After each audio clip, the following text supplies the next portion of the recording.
Yeah, all right, guys, you're welcome to question 44. And we're still solving problems on differentiation, and here's another one.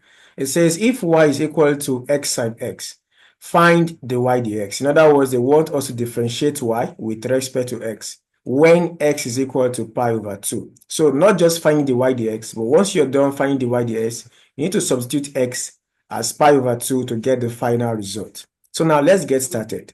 So we have y is equal to x sine x.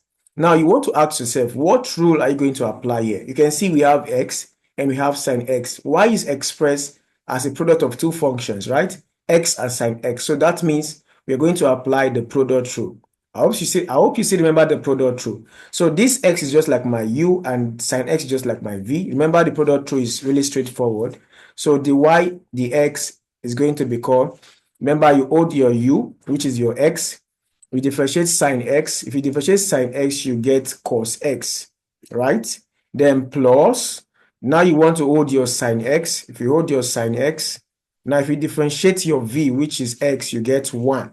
So altogether, this is what we have differentiating y with respect to x. We have s cos x plus sine x. But this is not all. The next thing we want to do is to set x to become pi over 2.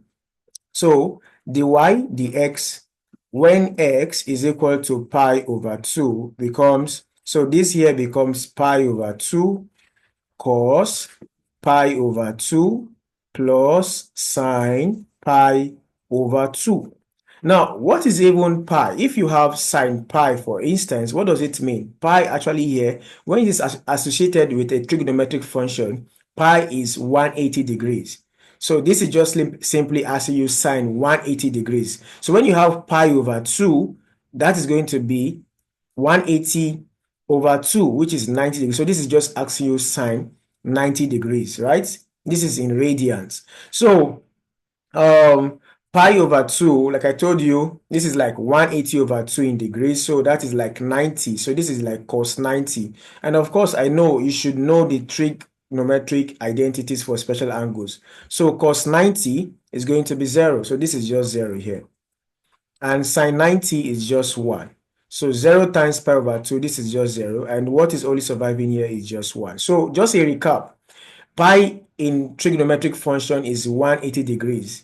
Okay, pi is an angle in radians, so the conversion in degrees is 180 degrees. So when you have pi over 2, it's just like 180 degrees over 2, and that is 90 degrees. So that means you're asked to find sine 90 degrees. I'm very sure you guys are very conversant with the trig identity for special angles, right? So that is what you just have to do here. So sine pi over 2 is the same as sine 90 degrees. So if they've asked sine pi over 4, that will be 180 divided by 4. And that will be how many? That will be, is it 30? No. That will be, what is YT divided by 4? So you can figure it out yourself. So that is just what it is. Pi here represents 180 degrees. So you just simply do the division and you know what angle they want to find sine of or cos of.